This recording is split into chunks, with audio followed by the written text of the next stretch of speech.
From 1950 till 1980, the lighthouse remained constant. Did a really effective job down here. The number of shipwrecks kind of declined a little bit. You saw a little bit of a flattening out period during that time period. But by 1980, once again, natural process of these barrier islands down here, beach erosion once again started to take its toll. So by 1980, there was only 150 feet of beach left in front of the lighthouse. By the middle of 1980, only 6 months later, there was only 60 feet of beach left in front of the lighthouse by the middle of 1980. We had two big storms right there that took big chunks off the beach, and the lighthouse was dangerously close to being dumped into the Atlantic Ocean during that time period. So they decided that this was a major problem. We couldn't lose the lighthouse. We needed to do something about it. So by 1980, they started to develop ideas. How do we save the lighthouse? What can we do here? So they decided maybe we could build a couple of jetties or groins out into the shoreline right there that would push sand into the shore and build the beach in front of the lighthouse itself. That was a possibility. They decided that maybe they could put a 35-foot tall seawall around the lighthouse itself, believe it or not. That would be a temporary fixture. That seawall would eventually be beaten by the waves and knocked down. That was another consideration that they went to do. Maybe they could build a seawall in front of the lighthouse itself. But by 1982, North Carolina passed a law that you weren't allowed to build any type of hard structure along the shoreline down here. So all of those ideas, while they were mulling them over, were now null and void. You couldn't build a seawall in front to protect the lighthouse. You couldn't build a groin, and you couldn't build a jetty out in front of the lighthouse itself. So now what were they going to do? The only thing they could really do during that time period was to put sandbags in front of the lighthouse. They placed some sandbags there, which you can definitely see today. The shoreline has been eroded once again. You can see erosion right in front of you. If you guys go back out to the old lighthouse site, you can see all the sandbags have been uncovered. So what they did was they actually started to keep a little bit of sand in front of the beach. From 1982 on, got a little bit of sand back in front of the lighthouse. But once again, by about the mid-1990s or so, natural process of the barrier islands, they're starting to migrate, they're starting to move, storms are taking its toll, nor'easters are taking their toll, hurricanes, currents, all of these things that detract from the sand population on our island here started to take its toll again, and by the middle of the 1990s, the lighthouse was getting close to the ocean once again. But this time, they didn't think that any beach would be replaced in front of the lighthouse itself. So they thought, how do we save the lighthouse right here? So they hired committees to figure out what the best ideas and what the best methods of saving the lighthouse. And what they came up with was a grand idea to take a structure that weighs 4,400 tons and contains about 1 million bricks.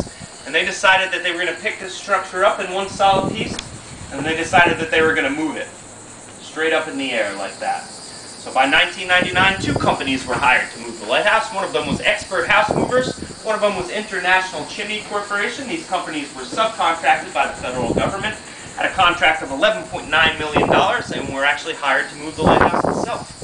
So that was the actual budget for the lighthouse itself. They got a pretty good chunk of that money as well. But they did a really good job moving the lighthouse. The next logical questions? Go ahead. They have to did they move it as is? Did they wrap it? I mean, you think of like shipping crates that wrap it plastic. I mean, did they put something on it to keep it from swaying? Or they did not. The lighthouse was, the center of gravity of the lighthouse was lowered by the equipment they attached to it, and that's what kept it stable throughout the move right there.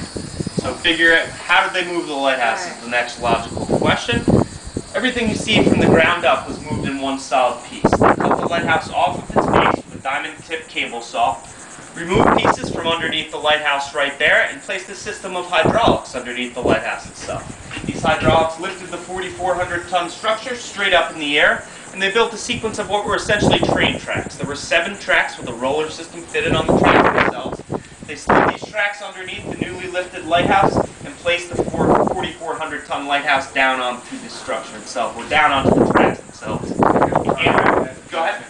oh, what would they use? What did they use to support the tracks? That's 4,400 tons. Exactly. To support the tracks, to support the lighthouse itself, a steel beam girder system was placed underneath the lighthouse itself. That weighed about 400 tons and wrapped around the side of the lighthouse and was actually attached to the base during the move. So that lowered the center of gravity of the lighthouse.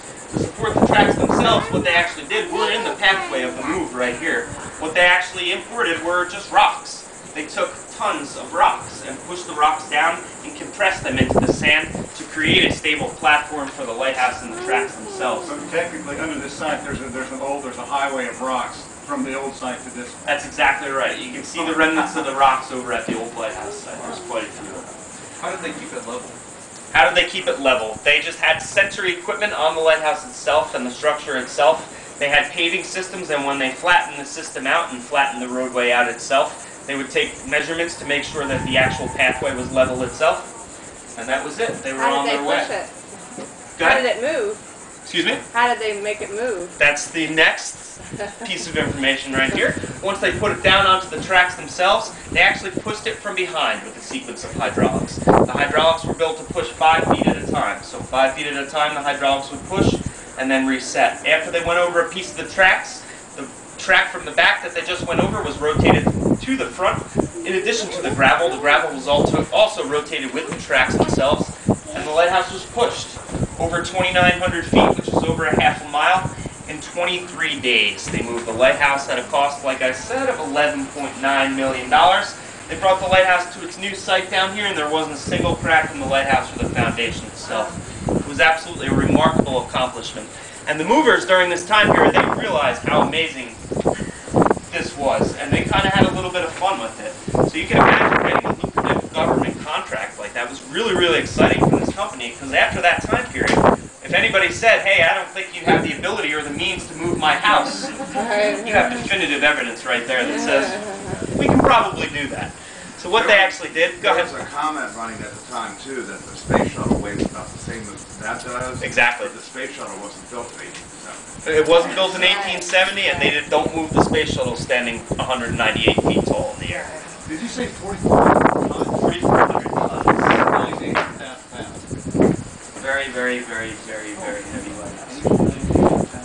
So if you guys think about that, they moved the lighthouse, and like I said, they had a little bit of fun with the move itself. And one thing they actually did during the move was they built a lighthouse crossing sign. So that was pretty much a good thing for the media to pick up on, and everybody could have a little bit of fun with that. So it kind of lessened the mood a little bit. One other thing they did to lighten the mood was they actually put a stop sign 1 foot short of the final destination of the lighthouse. When the lighthouse came, it actually hit the stop sign. We had our law enforcement rangers down here on site during that phenomenal day in 1999, and the law enforcement rangers actually issued a ticket to the moving company for speeding the lighthouse and running a stop sign in the lighthouse. So it was a monumental day, and it was a monumental achievement, there's no doubt about it. So here it sits. We still have our 198-foot tall lighthouse down here on Cape Hatteras, but it just exists about a half a mile this way nowadays. So if you think about it, the natural process of erosion is going to continue to occur down here. In about 80 to 100 years or so, we're definitely going to have to think about something to do with the lighthouse again. It'll have to be moved again, or during that time period, the Atlantic Ocean is going to eat the lighthouse during that time period. So what you guys can do in the meantime is what I like to do. Just appreciate this big, beautiful lighthouse while it's actually here. It's been here for almost 140 years. Hopefully it'll be here for about 140 more. And just think at night, if you're staying in the local area within 20 miles, you'll be able to see the lighthouse every single night up to 20 miles. And just think, as you're looking at the lighthouse, it's probably looking at you too. And just think about how much history this lighthouse is seeing down here.